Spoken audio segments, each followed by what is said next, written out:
So this isn't exactly a Saturday afternoon, evening boot chat, but it'll be something close to that. It's a little bit more on a specific topic. This is the Viberg 2040. If you look at the box, it says Horween Marine Field Shoe. This is a 2040 11E size. Basically, this is very similar, if you remember, and I might even do a video comparing them because they're similar. But it's quite similar to my, what do they call it, N1 field shoe or whatever, marine field shoe that Withered Fig dropped like a year back, and then they restocked it recently, or maybe not, yeah, about a year back. And it was also Marine Field, which is just natural Chrome XL rough out. It was a cap toe, it was a brogue cap toe. This is a plain cap toe. It makes it look a little bit more rugged, I guess. The brogue cap toe, even though I know that wasn't supposed to be a formal thing, sort of has a dressy look to it. Most people would probably agree. I mean, little differences. These, I forget what they call these, honestly. I'll throw up a couple pictures from, I got these from Brooklyn Clothing out in Canada. I think it's in Calgary. These are, I don't know how to describe it. I forgot the name. I'll put the name of what they call them, but they're a lighter color, whereas they're more of like an espresso coffee eyelet color on my 310 version. And then the sole is obviously quite different. This is the English-made Commando Sole. It says genuine Goodyear well made in England. I can't remember if Vibram makes these in England or somebody else. And it's the matching heel that says made in England and light. I have this same sole on an old pair of Trumans from Pennsylvania, and some other manufacturers have used these. This is the sole you could argue is emulated by Parkhurst, and I think even Grantstone does their own Commando. They're all mimicking this is sort of the OG one. My Viberg 310 Marine Field pair is the 430 Vibram with matching 430 heel, so a little bit less rugged looking, you could say. This looks a little bit more tough. But I mean, otherwise, it's a very similar boot. The pattern of both boots is very similar. You know, Viberg's generic service boot, which basically just means these standard quarters with this style of stitching where it's 2 in 1 row in the box, and then a single piece backstay, which is kind of my preference with all boots, honestly. You remember me talking about that with the Prospectors with Nicks. And then cap toe. Interesting, if you look close at this cap toe, this definitely looks like a faux cap toe, where you see kind of a step down after the double layer of stitching, where it's not 2 full layers like an Iron Ranger or something. I'm surprised by that because my brogue cap toe 310, you don't really see a step down like that, which either they just hit it better or it's the toe puff, which they're both, not Scholastic, they're both structured toe. Viberg's nicer than Nicks, where they actually use a leather toe puff versus the Scholastic thermoplastic crap that Nicks uses. But for some reason, that 310 pair, it doesn't look like it steps down. So I don't know if it's maybe on the 310 brogue cap toe, that's a true cap toe, and then on this pair, it's a faux. That would kind of surprise me. I wonder if they just somehow hit it better. And all Vibergs maybe are. You guys tell me in the comments. I'm not too familiar with Viberg cap toes. I guess being PNW, which doesn't mean much because you could argue Truman is a PNW, even though it's sort of not, but it's in that area. But it doesn't have the lineage. I would say Viberg is sort of that lineage of Whites and Nicks. And I just thought they were a true cap toe, 2 layers, but this is clearly not. So it's a very similar boot. I mean, there's little minor differences. I mentioned the eyelets, this outer layer of stitching, and this is really getting into kind of boot detail nuance, but this, you could see, is the outer stitch is like gray, the one that goes all the way back here and the one that goes through the sole, whereas the inner one is white. My 310 and one, they're both white. Just, doesn't mean anything. It's just an interesting difference. But they're a very similar boot, so, I'm sure many would give me grief that why did you buy the same boot again? Well, because it's not the same, and because I really wanted to try the 2040. And Viberg's pricing is completely out of control. And these were cheaper than even their old pricing. I got these for $6.99 shipped, no tax, anything, no shipping charge from Canada. They're not charged. They don't charge tariffs. So $6.99. I mean, that's cheaper than Viberg a few years ago. My first 310s from early 2023 were, I think I told you guys, like in the it was a conversion from pounds, but I looked it up the other day and it was in the 700s. So this is like 2022 or prior pricing, if you will. And the makeup is legit. Like, this is a perfect makeup for me. I really like the Marine Field. You know, I know it's played out, but I guess I wasn't into it when it was a thing years ago. It came back really hard in the past year. Whatever, I think it's cool. It obviously sells. People like it. It starts off kind of clean and neat, and as it gets dirtier, you know, over time, this is my second pair like this, but my first pair hasn't really darkened too much. I have a Venetians from Rancourt in it. Those got a little dirty last summer, so they start to darken and it changes the look, and it's pretty cool.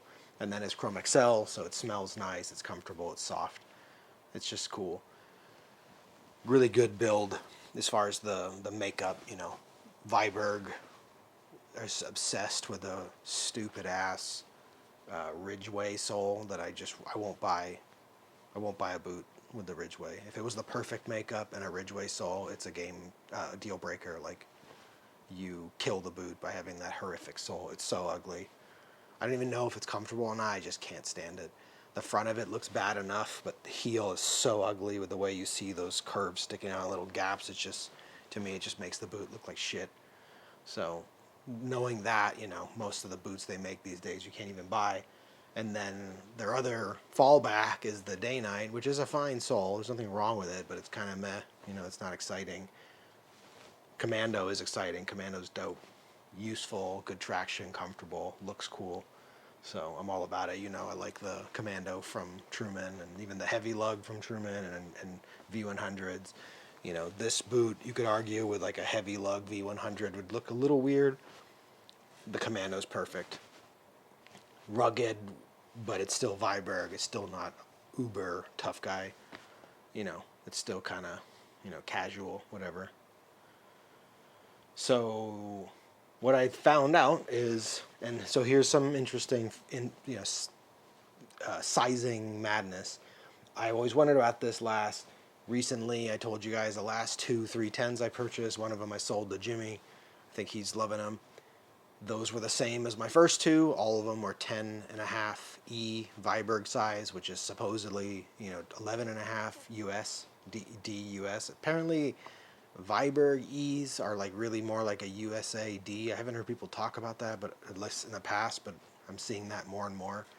It's almost like maybe the UK E is not the same as is smaller than a American E, if that's a thing. It's like not really a wide. It's more like a normal, like a D. Basically, with those last two pairs, I was basically thinking, you know, if I ever bought another 310, say they did make some amazing makeup or it was on a good sale or both, I would buy an 11E. I wouldn't buy a 10.5E because those last two pairs, by the end of the day, I've said this in other videos, they feel tight. I put them on in the morning, they feel great. End of the day, they feel kind of tight, and my big toe gets frustrated. And I have other boots rather that I do that happens with that I don't know if the size is perfect, but you kind of just go with it. But if I was going to get another 310, which is highly unlikely at the 1,040 and rising price, I would go 11. Well, with this, I'm like, well, knowing that and talking a long time ago with CSAW Boots, if you check out his channel, Chris, he had actually gone through, he has the same branch size as me, but our foot shape's a little different. I think he has like a higher volume foot, but his big toe isn't as prominent. I have a normal volume, bigger, more prominent big toe. So we have similar feet as far as sizing, the same branch, but like the foot shape is a big deal with sizing that people aren't talking about. I'm trying to talk about that more, try not to recommend sizing because it's only, my experience is only good for my feet and my foot shape, which is clearly different than a lot of people. But basically, like, I can't half down a lot of the time when people can. Sometimes I can, but often I can't. And when they say one down with Viberg, it seems like for me it really means more like half down. So keeping all that in mind, CSAW Boots, Chris, had said he even did an 11E, so he likes the 10.5E 310 fit, but he tried a 2040 and 11E, and he said it was still too tight, and he had to sell them. So I'm like, well, I need to start at 11E, but this could possibly be a bust. And then I saw these come up, or one of you guys who follows the channel had commented, I appreciate it, saying, hey, there's some really cheap ones at Brooklyn Clothing. Initially, I looked at it, and I went to the Viberg, into the brands, and they looked the same price. Initially, kind of maybe it was obnoxious back to you. I apologize. Forget the guy's handle. I'll put up a little clip of it where he commented, but then I was like, oh, let me check the sale. And I clicked the sale link on Brooklyn Clothing, and they have a separate set of Vibergs and shirts and other stuff on their sale. And there they were, and this was $6.99. And guess what? They had an 11. They didn't have any 10.5s. They didn't have any 11.5s. They didn't have anything above 11. They had one pair of 11 yet. I'm like, this is like an omen. This is probably the size that was right for me. It's the only one they have. I love this makeup. If it's amazing, I could end up selling my 310 in Marine Field because this would fill the same kind of position, and I really like this style. I'm just going to do it. And then worst case, I sell it for similar to what I paid because of Viberg's crazy pricing. And I'm not out too much, and I got to try it out. And, a big thing with me is scratching that itch. I bought multiple pairs of Nicks on the ready to ship, knowing I would likely return them, and just was out shipping. And it was worth it to spend $25 shipping them back to Nicks just to know that last doesn't work for me or that size doesn't work for me, when I was going down kind of a rabbit hole of Nicks and the lasts and just wanting to try the different lasts and different sizes. Pulled the trigger, amazing, with Brooklyn Clothing, Calgary, Canada, shipping to California. It was literally, I thought international and get stuck in, the customs delay in San Francisco is the hub, it seems, or at least for California, when it comes from out of country. It was through there so fast. I was kind of amazed, like, knowing how shitty everything is these days. I thought it would be at least a week. They literally, from when I bought them, they shipped them, I think, the next day, and I had them within less than 5 days. It was stupid fast from Canada. So good on Brooklyn Clothing. Maybe good on DHL, but if you look at that box, they also smashed the box and actually put a hole through it and covered it up with this repackaged tape you can kind of see back there. When I got that, I was like, okay, here we go. Just like those stupid Eddie Bauer boots, they're going to be destroyed, and this is going to be a whole shit show. And I was like, here we go. And amazingly enough, it just smashed in because they didn't put any bubble wrap or anything in there. And the box, one of the corners of the box was kind of torn, of the top of the lid. But that happens a lot when they ship shoe boxes just from banging around. I could care less. The boots were fine. The box was fine. The boot box. So got them quick. I'm happy. Put them on, and wow. Okay, the 2040. I initially not panicked, but I was like, shit, Chris, you're right. These are really tight. And then I was like, you know what this reminds me of? This makes me think of my old Iron Rangers and the Red Wing number 8 last. Remember this? Remember this boot? I remember when I first got these, and even when I put them on now, they've obviously broken in. They're old, been worn a bunch. But if you know this last, and this, I don't know if I think they've changed the last or the sizing, but this is a really old pair. I got these in 2010, if I remember correctly. I posted a video talking about it. You go look at it. But they're very old. These were the old sizing. I showed some pictures a while ago in a video and on a post. This is an 11D from 2010, and this is significantly bigger than an 11D if you buy them for Red Wing today. I think this is closer to a 12, honestly, but I don't know, and I've never bothered to try buying an Iron Ranger again. So, keep the size, but just think about the fit at least. If they didn't change the fit in the number 8 too much, it's very tight in the midfoot, so it's very snug, as you guys know if you know this last. Look how narrow it gets, and then it shoots out at the ball and even stays decent at the toe. The heel's fine. I wouldn't say it's tight, but it's not loose. It's like good. It's great. I was like, oh shit, this makes me think of the number 8 last from Red Wing. It's very similar. Here you go. Look at it. Look how narrow it gets. It really tightens up here. And guess what that does? It kind of holds your foot in place. It's kind of wild. Anatomically and just like ergonomically, this is a really good last. It the tightness in the middle. You put it on the. I wouldn't say the heel is. It almost feels like the heel is not as snug and locked as my 310s, but it could be because this is an 11E, not a 10.5E. Don't know, but it's fine. It's not a PNW or not a PNW. It's not a Nix, or Whites. Isn't as bad as Nix. Nix was the worst. It's not like a Nix where the heel is just sloppy. Nix heels are just for like guys with like tree trunk heels. There's just too much room, so you have side to side movement. They just suck. Whites isn't as bad. Truman on the lasts and the sizes I have is great. The 20 last holds really well, so it's really more of a old school, logger PNW thing. This isn't like that. It's good. It's like normal. It just doesn't necessarily feel locked. It just feels good. It feels snug, like comfortable without being like holding really tight. The midfoot is very tight. Initially, almost like worrisome, like this might get fatiguing, but it literally took one day of wear, and by the end of the day, first day I wore them these 2 days now. I didn't wear them today. I wore them yesterday and the day before. By the end of the first day, I was like, it doesn't feel uncomfortable anymore. It just feels like it's holding your foot. Maybe it's because Chrome XL stretches, whatever.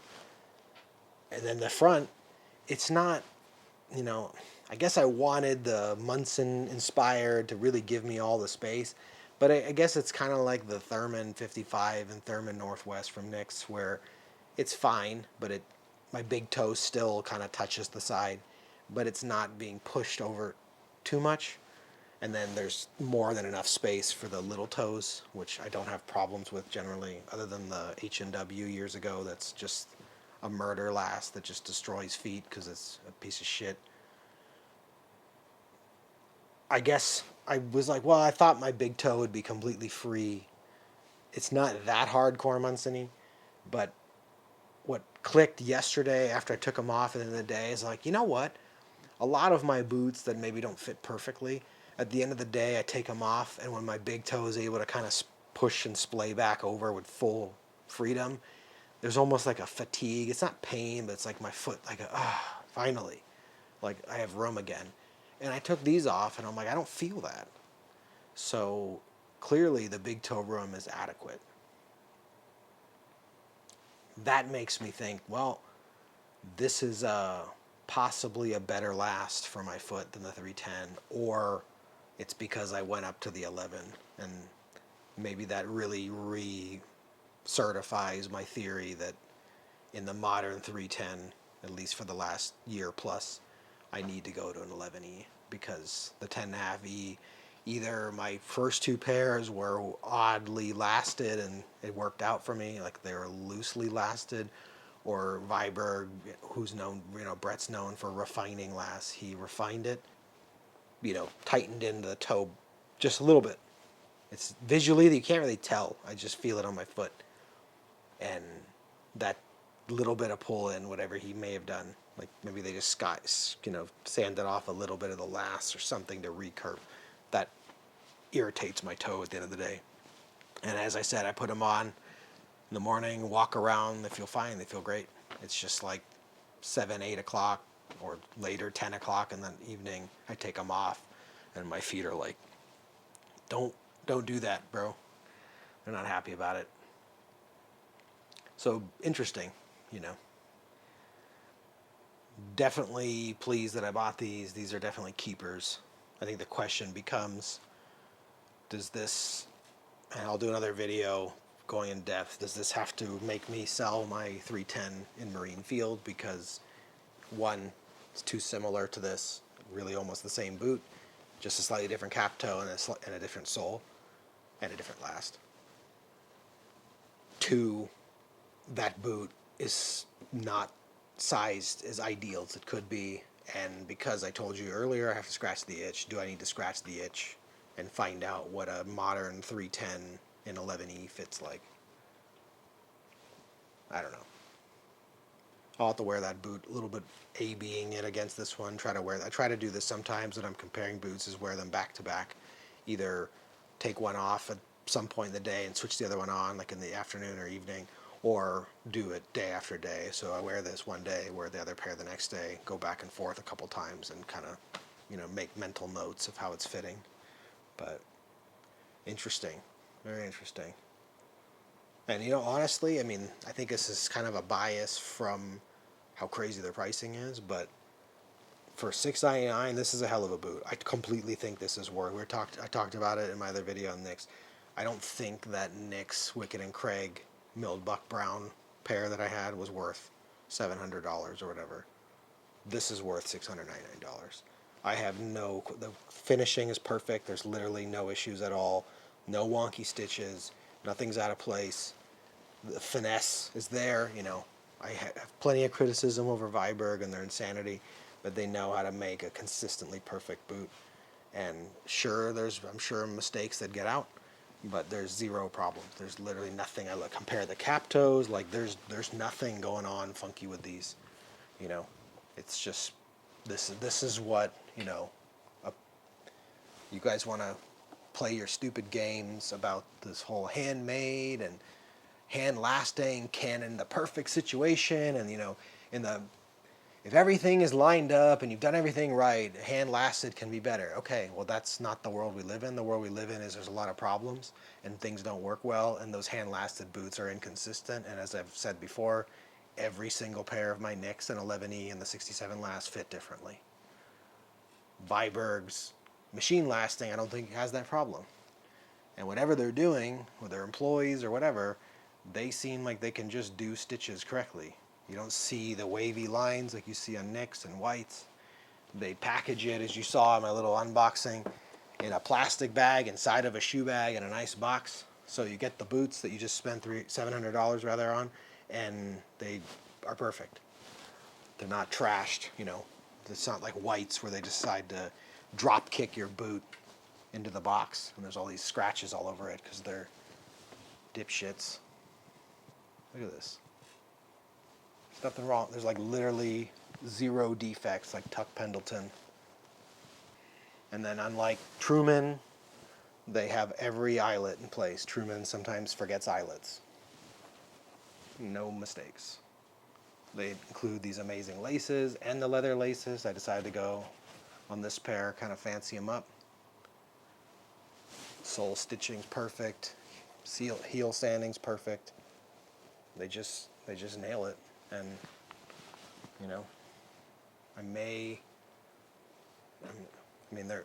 I bet if I held them together and looked at everything, there's probably something that's not exactly symmetrical because they're partially handmade, or I don't even know what that even means anymore. Because you see Nick's handmade boots. Watch their videos. They're in a factory with machines sewing the boots together. They're honestly almost as okay, maybe they hand lasted it. So the bottoming, I think, on these is done by hand similarly. So it's like Nick's hand lasted boots. Like what are you calling handmade? That you used a machine by hand? You were using your hands to feed it into a machine that stitched it? This isn't Indonesia where they're literally hand stitching the panels together. At least someone said that. I don't know if that's true. I heard that on some video about Indonesian boots because they don't have the machines. Like, are we posturing? Because it used to be Nick's custom boots back in the day when they actually used to do, like, you gave them measurements and fit sheets and they would really customize. It made sense, right? They custom build a last for you like Frank still does. So it's Nick's custom boots. Now it's Nick's handmade boots, but they're mostly machine made. But then they're saying they're handmade, and the handmade piece ending up making them inconsistent. And that's better. Y'all are weird. Very happy with these. And then my little final comment. Been seeing a lot of stuff with the people rebuilding Red Wing Iron Rangers with Commando soles, like Wyatt and Dad. They do those really cool rebuilds, honestly. Made me kind of think about redoing these, but logic always prevails, and I never wear these, so there's no point. And then honestly, this is now kind of retro old that they discontinued this sole, so I'm not going to tear it off and throw it away. So I'm not going to do it, but those look cool. Maybe this is actually with the same Munson-inspired toe and last. Maybe what I actually did was I bought another. Look at this real quick. Maybe what this really is get ready for the trigger word, a Red Wing Iron Ranger killer, right? That's what everybody says, the Iron Ranger killer. Thursday, everybody has their Iron Ranger killer. Meanwhile, Iron Ranger's still being sold. I think Cooper in Interstellar, I watched Interstellar the other night. I think he's wearing a rough and tough pair of Iron Rangers. I didn't pause the movie, but I'm like, I think he's wearing Iron Rangers. And he's wearing like a Carhartt trucker jacket. I forget what they call that work jacket. And that's all the hipsters wear now. But I don't think anyone's killing the Iron Ranger. But there's plenty of Iron Ranger imitators. And that's what this is. All right, guys, I think I've been talking for 20-something minutes. I'm going to let you go. Have a good weekend. Cheers.